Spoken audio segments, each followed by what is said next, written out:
وہ مختمہ ہونا دی کر چکا پس راخلی ویتا تماویلیو چی روزانہ بدا رسول اللہ سلام کے اس مقامی کی لاٹ شو رسول اللہ تا سلامو کبھی آراش دا گاون بی بیانی ورطا عذر ترازی چی دا معشوم دی او بیریگی مزل و فاصله را بیا پاتی کی فسبا باندیزی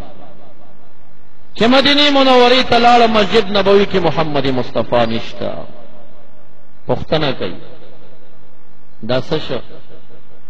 ویتا نہیں خبر اگا دا بدر میدان تا تلی پا حارث ابن سراقنو جوان باندی دا مدینی دا پرا خزم کتنگش ومن دا مور تراغی بی ماتا اجازتو کز جہاد تزم نو دا خو معشوم دی نو جوان دی دیر لسی اتوار لسکالو تا وڑو کی معشومی تا خو یتیمی او زماستانا بغیر سوچتن دے تب نزی جہاد حارثہ ورطوئی امور کہ اجازت را تکے خوڑے رکھا دگینی بیا در نپٹ زم خبر داوی چی اجازت ہوگا نمور ایرانی سی وہ اجازت ورطکی چی اجازت کوما او زمان یو شرط دے گوری بچیے کا شہید شوی او دا اویاؤں کسانو لائق دا جہنم شفاعت اختیار خالق العزال در کو اجازت بیا گوری ما یادو نباسی زمان سپارشو کا بچے حارثہ بن سراقہ دا مور نے اجازت اخلی او یکی تنہا یو سل پنزات یا کلومیٹر مزل کئی دا بدر میدان تز او چی سنگ اوڑا سیدنو غزوہ گرما ڈنڈ و بود داغین مجاہدین تا خدمت کئی بروڑی ہوان یو غش راضی حارثہ پی لگی فشہادت رس دو کرت دا بدر دو شہداء و سلام اللہ را نصیب کری اللہ دی منگو تاسی طول ورطا بار بار بوز دا حرمین و شریفین و دا عمر سعادت اللہ رب ذوالجلال نہ کرت را نصیب اسوک پی مڑی گی نا ارزل بدی بیا شوق زیتی کی چی بیا لارسو خدا بدر میدان تا دو کرتی تلیم یو دیوال دی پاگا دیوال دا سورلسو شہیدانو نامی دی او دا حارثہ ابن سراقہ نامت چرالم زماسترگو اخ کرالی ما تا دا واقعہ دا حارثہ را یادش لکہ دا شہیدانی بیا روڑی نا دیو مکہ میدان کی دفن کری کله چې غزوین واپسی مجاہدین راضی د محبوب دا طریقو چې د دې اړه بس جهاد ته تنو صفی اول کې بده روان قدمت الجيش او چې کله به واپسی راته نو د لښکر په آخري حصہ کې بده را او دا د زړور قومندان نه کوي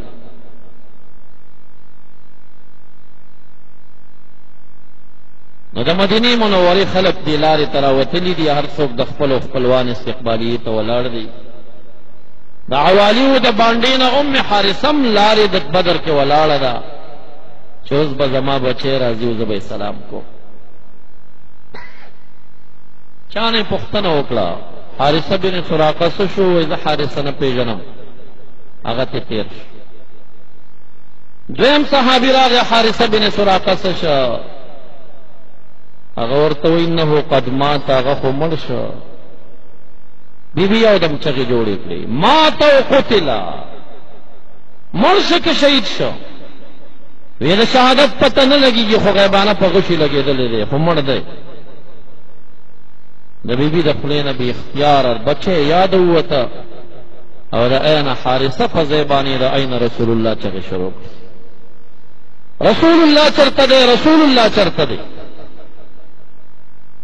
چاوید الاختر اخیری حصہ کت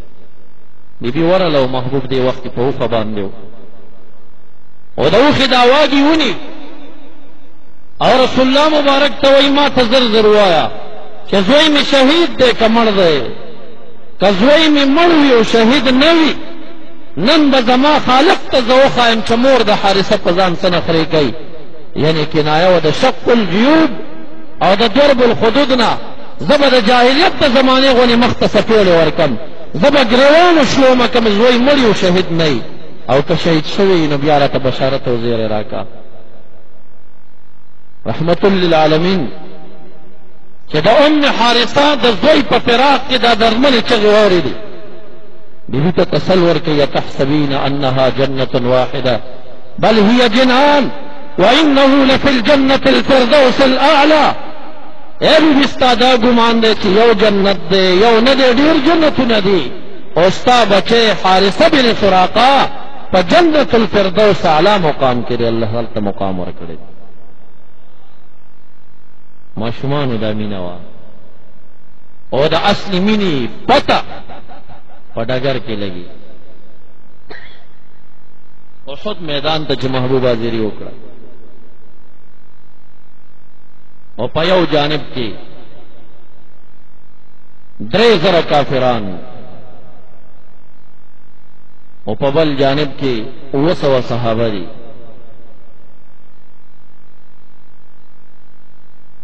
او محبوب د ماخستن نو ویل چې سحر بخپل توره یو انسان ته ورکوم. او هر صحابي دا تمنا لرله کاش کې دا تورو شرف ماته میلو شي. د سحر د مانځه نه بعد محبوب اعلان کوي اين ابو دجانا اين ابو دجانا. د انصارو یو معروف صحابي و چې بدر کې زخمی شوی. ابو دجانا ته آواز کوي. محبوب ورته د خپل توره په لاس کې ورکوي. هغه په سر باندې یو سور رومال اچوي او ډیر د فخر په انداز د جنگ میدان ته ځي چې ماته الله د محمد مصطفی د توري شرافت راک. رسول الله مبارک فرمایي علی به رایول. اے ابو دجانا د جنگ دا میدان چې درنګ سات ته شهادت امکانات دي او استاد دا د قبر مزل دا خوند نه کوي. هغه مبارک سر نه رومال را ټیټ کړی او د عاجزۍ مزل شروع.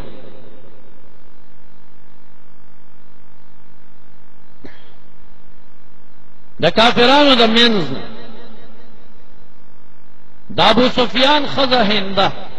د معاویه سه مور د وروسته ایمانونه راوړي دي زړه کې بس نه راوړي.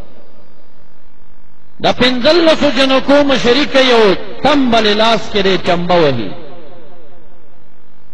او د جنگ میدان ته راووتې. نحن بنات الطارق نمشي على النمارق ان تقاتلوا نعانق وان تفارقوا نفارق. من د مالداري کورنۍ جنکۍ یو. من په قالینو مزلې کوو. ای زمونږ خاوندانو بدر کې او یا مړي در کې کړي که نن وجنګېدئ د هغې بدل مو واخیسته غېږې کې به م راونیسو او که د هغې مړو انتقام م وانخیسته نو فارق ځان نه به م جدا کړو. بیا زمونږ د کټ د ملاستې ارادې مه کوئ. دا پیغورونه د خپلو کفارو ته ورکوي. د مدینې منورې پخوانی یو راهب چې ابو عامر نومید د حنظله رضی الله تعالی عنہ پلار دی. دا په مدینه کې هغه دیندار انسان د نصرانیانو نه پاتې و چې په وړه غټه کې به خلکو بیماران په ده دمول. ټول ورته د یو روحاني شخصیت عقیده لرله. او چې محمد مصطفی مدینې ته راغی نو ابو عامر وتښتېده مکې ته لاړ او کافرانو ته یې وویل چې د مدینې د یهودو په سر زما داسې مشري ده که یهودیان د مدینې منورې ما وګوري چې زه ابو عامر یم نو ټول به محمد مصطفی پرېږدي او زما ملګرتیا به اعلان کړي. نو تاسو د جنگ نه مخکې ما پرېږدئ چې زه میدان ته راوځم او زه د مدینې خلکو ته ځان وښایم. نو اول ابو عامر راووت. هل تعرفوني انا ابو عامر؟ اے د مدینې خلکو ما پیژنئ زه ابو عامر یم؟ د محمد مصطفی فدایان عاشقان صحابه په شریکه جواب ورکوي مونږ تا بدبخته پیژنو تا د الله خپل مقصود ته ونه رسئ. په شرم شرمېدلی د کفارو په ډله ورننوت. خو چې کله جنگ شروع شو ابتدایي فتح د مجاهدینو په لاس کې وه خو په جهاد کې د امیر قمنده منل فرض وي. دا امت ته تعلیم الہ پرېږدي چې محمد مصطفی په جبل الرمات باندې 50 صحابه د سعید ابن جبیر د عبدالله بن جبیر په مشرۍ کېنول چې هر کله دې 40 د قمندان قمنده پرېښوده الله څنګه شکست ورکړه سره د دې چې محمد مصطفی موجود و تعلیم یې ورکړه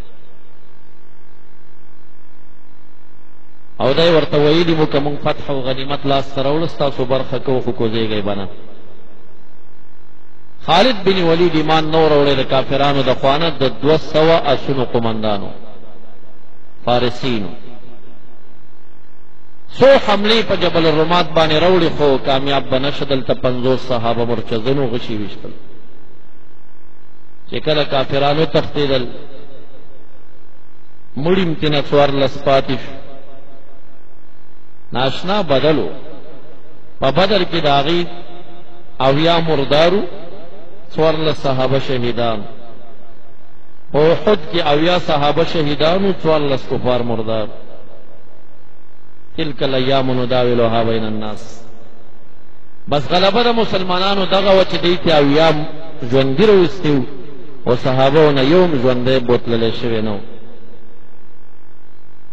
شکست یې وخوړه په تېښته لاړه مړي م ترې پاتې شو